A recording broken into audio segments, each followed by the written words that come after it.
Hello, in this post I'm going to talk about how people publish multiple novels in a single year. Before I started writing novels, this was totally mysterious to me, how people could produce such imaginative content at such a rapid rate. But now I know the secrets. Some authors, like James Patterson, are more like project managers than writers. He has used ghostwriters to produce 147 crime novels since 1976. This is an average of 3 novels per year. Some, like Stephen King, force themselves to write 2,000 words per day. If he had kept up that rate over 50 years, he would have written over 350 novels. He has only written 88, so he must have a very good editor to pick out the best work. He averages 2 novels per year. Others, like Nora Roberts, write with a tried and true recipe. She has single-handedly written 225 romance novels over the past 36 years. Between 1983 and 1985, she published 24 novels with an astounding rate of 1 per month. Since then, her pace slowed by half, and she has averaged 6 novels per year. In comparison, Agatha Christie wrote 1.4 books per year with the help of secretaries to whom she would dictate. She said that she didn't write a book until it was finished in her mind. Barbara Cartland wrote 723 romance novels between 1920 and her death in 2000. This corresponds to a rate of around 1 novel per month. But she didn't actually write them. She had a team of secretaries to whom she would dictate plot ideas, and they were charged with doing the actual writing. The most prolific authors of all time wrote pulp fiction in Spain. There was Marcial Lafuente Estefan with more than 2,600 novellas. Those are rather short, 100 pages rather than 300 pages.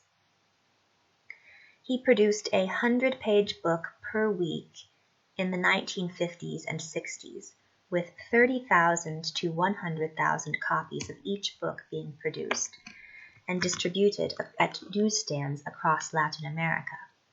His creative process typically involved adapting an existing story and placing it in a new location, in the far west, for example. Corín Tellado authored more than 5,000 novellas, which have inspired countless telenovelas. Averaging 100 novellas per year, she claimed to be able to write a book within 2 days. Despite being the most read author in Spanish history, she died with a low net worth. So even if we try to make an apples-to-apples comparison and divide 5,000 novellas by, say, 3, or even by 5, these Spanish authors are still outpacing the romance novelists by about a factor of 2. Nevertheless, as with all prolific authors, the extent to which their name was used as a front for a brand supported by a team of writers is not clear. Some present-day prolifics, like Mercedes Lackey, don't have a team of secretaries, but they treat their work as a regular old job, requiring diligence and focus. She has written 140 fantasy novels within 25 years.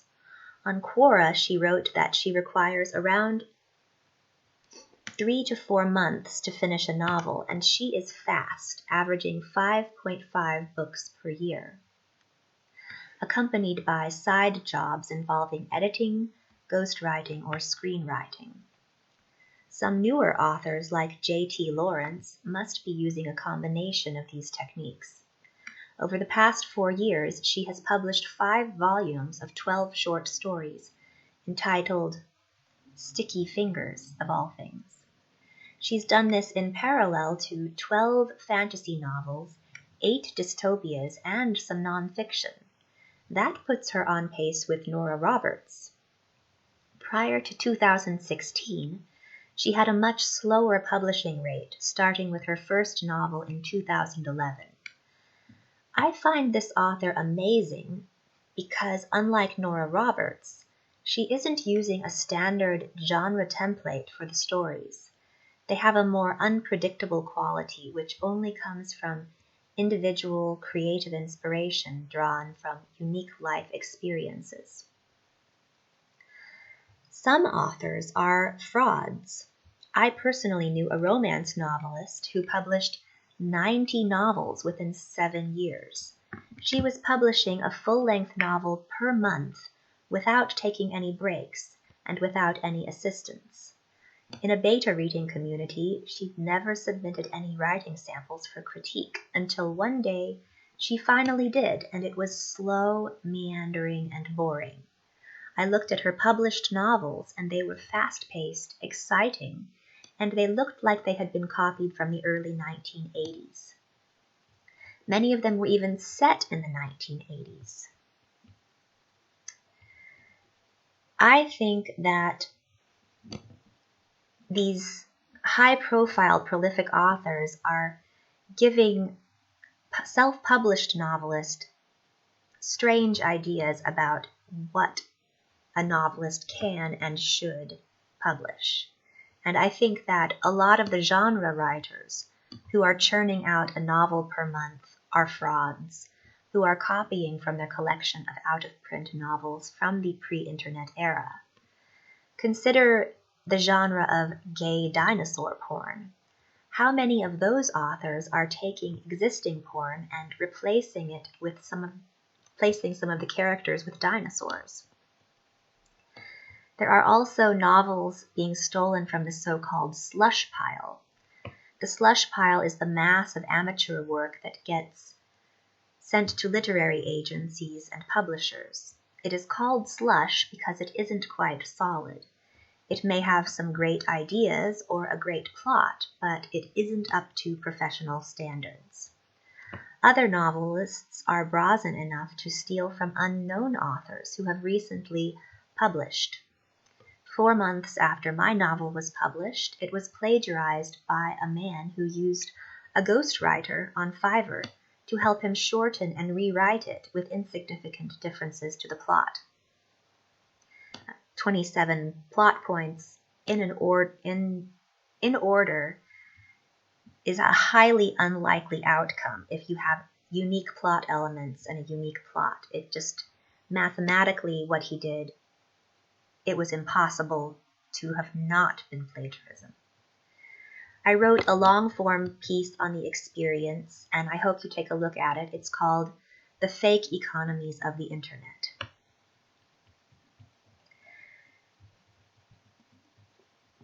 With an exploration of the cultural impact of plagiarism, fake reviews, and fake influencers, that article enlarges a perspective you will want to pass along, especially to other writers. The Amazon platform has changed everything, to the point that some of today's most prolific authors are pen names for team efforts. There are romance novelist teams publishing a novel every 2 weeks because they figured out that this will optimize the rankings of their books in the Amazon algorithms. To understand how a rapid fiction writing process plays out, I recommend reading fanfic as it is produced. After the latest Star Wars movie came out, the authors of fanfic would publish a chapter a day, and those 1,000-word passages were quite readable, stylistically sophisticated, and they kept the plot moving at a rapid pace. I was very impressed at first, but then I noticed that 99% of the stories collapsed halfway through as the author ran out of ideas and didn't have a plan for a good ending or a meaningful plot twist. I think this is one of the major differences between professional writing and slush, the stuff that won't ever be published by a publishing house. And it is the reason that lifting the plot from a unique, well-plotted novel is illegal. Story arcs and concepts are copied all of the time without qualifying as plagiarism. But if you copy 27 unique plot elements in the same order as another author, you are committing a crime. That's just mathematically not possible. We have, say, 130 million books in existence since the beginning of time, and if you compare that to 27 factorial, you'll see it's just not possible, especially if those plot elements are unique or arranged in a unique order.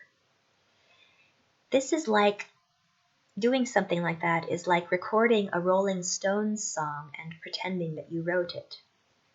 When kids are watching their friends buy research papers and resumes from online ghostwriters, perhaps purchasing a writing career from an online ghostwriter seems like a reasonable thing to do if you have cash to spare. It isn't much different from the Snapchat image filters kids use to make themselves look like supermodels. Why not try to look like a brilliant, hyper-productive novelist as well? You can just pay somebody online to ghostwrite for you. A more important question is, why do so many consumers support the sorts of authors who churn out large amounts of rehashed or purchased material? A lot of them are probably fooled into thinking that the author is a creative genius, while others are just looking for the entertainment equivalent of a McDonald's hamburger. You know the brand and you know the quality and consistency of the product. You know it isn't going to improve your mind, but it will temporarily distract you from the noise of your environment. I think that P.J. Harvey and Bjork's rendition of Satisfaction by the Rolling Stones expressed this zeitgeist quite nicely. They were ahead of their time, expressing annoyance with the intrusiveness and emptiness of media. I'm just playing a clip of it right now.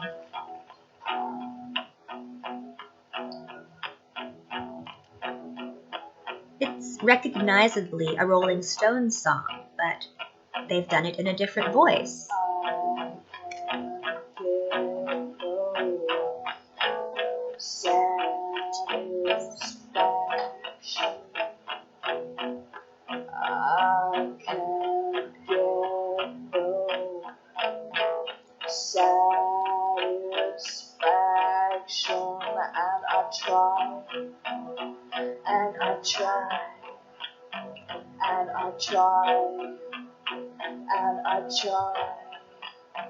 I can't get no.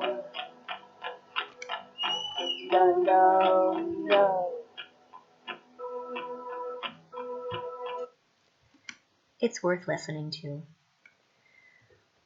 A few decades earlier, when the Rolling Stones sang, "Hey, you, get off of my cloud," I think our collective intellectual immune system was less broken down than it is today.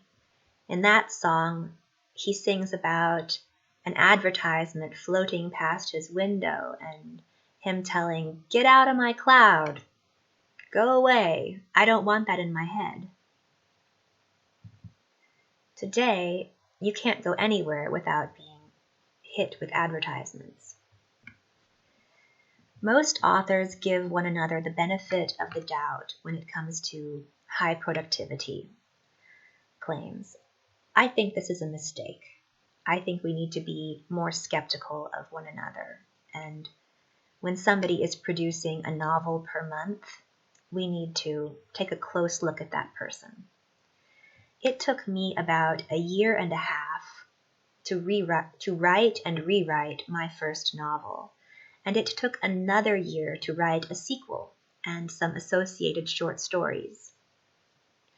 I can imagine doubling this productivity rate if I continued to write within the same world and let the quality and originality drop significantly. But I wouldn't expect anyone to buy that crap, and I think that increasing productivity beyond that, there would be a hard limit. So that's why I am skeptical of people who produce high quality novels at a rate of greater than one per year.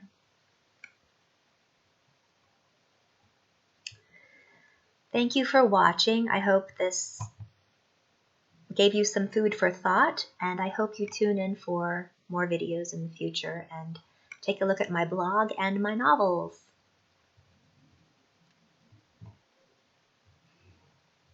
I paid a lot more attention to detail when I wrote the novels than I do